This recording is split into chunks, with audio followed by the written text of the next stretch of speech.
ಆಧುನಿಕ ಯುಗದಲ್ಲಿ ಆಹಾರ ಪದಾರ್ಥಗಳ ಸಹಿತ ಇತರ ಜನರ ನಿತ್ಯದ ಉಪಯೋಗಿಸುವ ವಸ್ತುಗಳಲ್ಲಿ ವೈವಿಧ್ಯತೆಯನ್ನು ತರಲಾಗಿದೆ. ಜನರ ಆಕರ್ಷಣೆಯ ದೃಷ್ಟಿಯಿಂದ ಹೊಸ ಹೊಸ ಪ್ರಯೋಗಗಳು ನಡೆಯುತ್ತಿದೆ.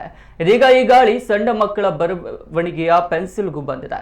ಬಂಟ್ವಾಳದ ಪ್ರಾಥಮಿಕ ಶಾಲಾ ಮಕ್ಕಳ ಕೈಯಲ್ಲಿ ಕೊಡಲಿ ರೂಪದ ಪೆನ್ಸಿಲ್, ವಿವಾದಾತ್ಮಕ ಪೆನ್ಸಿಲ್ ಮಾರಾಟ ಮಾಡುವ ವ್ಯಕ್ತಿಗಳ ವಿರುದ್ಧ ಕ್ರಮ ಕೈಗೊಳ್ಳುವಂತೆ ಪೋಷಕರು ಒತ್ತಾಯಿಸಿದ ಘಟನೆ ವಿಟ್ಲ ಪೊಲೀಸ್ ಠಾಣಾ ವ್ಯಾಪ್ತಿಯ ಗಡಿಯಾರ ಎಂಬಲ್ಲಿ ನಡೆದಿದೆ. ಇಲ್ಲಿನ ಮಕ್ಕಳ ಕೈಯಲ್ಲಿ ಪೆನ್ಸಿಲ್ ಕಂಡು ಬಂದಿದ್ದು ಪೋಷಕರು ಈ ವಿವಾದಾತ್ಮಕ ಪೆನ್ಸಿಲ್ನ ವಿರುದ್ಧ ಆಕ್ರೋಶ ವ್ಯಕ್ತಪಡಿಸಿದ್ದಾರೆ. ಸರ್ಕಾರಿ ಶಾಲೆಗಳಿಗೆ ಭೇಟಿ ನೀಡುವ ಈ ಮಾರಾಟಗಾರರು ಮಕ್ಕಳಿಗೆ ಬೇಕಾಗುವ ಪೆನ್ಸಿಲ್ನ ಬೆಲೆ ತಿಳಿಸಿ ಆರ್ಡರ್ ಪಡೆದು ಹೋಗ್ತಾರೆ. 2 ದಿನಗಳ ಬಳಿಕ ಬಂದು ಪೆನ್ಸಿಲ್ ನೀಡುತ್ತಾರೆ ಎಂದು ಪೋಷಕರು ತಿಳಿಸಿದ್ದಾರೆ. ಇಂತಹ ವಿವಾದಾತ್ಮಕ ಮತ್ತು ಮಕ್ಕಳ ಮೇಲೆ ದುಷ್ಪರಿಣಾಮ ಬೀರುವ ವಸ್ತುಗಳ ಮಾರಾಟಕ್ಕೆ ಕ್ಷೇತ್ರ ಶಿಕ್ಷಣಾಧಿಕಾರಿಗಳು ಅವಕಾಶ ನೀಡಬಾರದು ಎಂಬುದು ಪೋಷಕರ ಮಾತಾಗಿದೆ.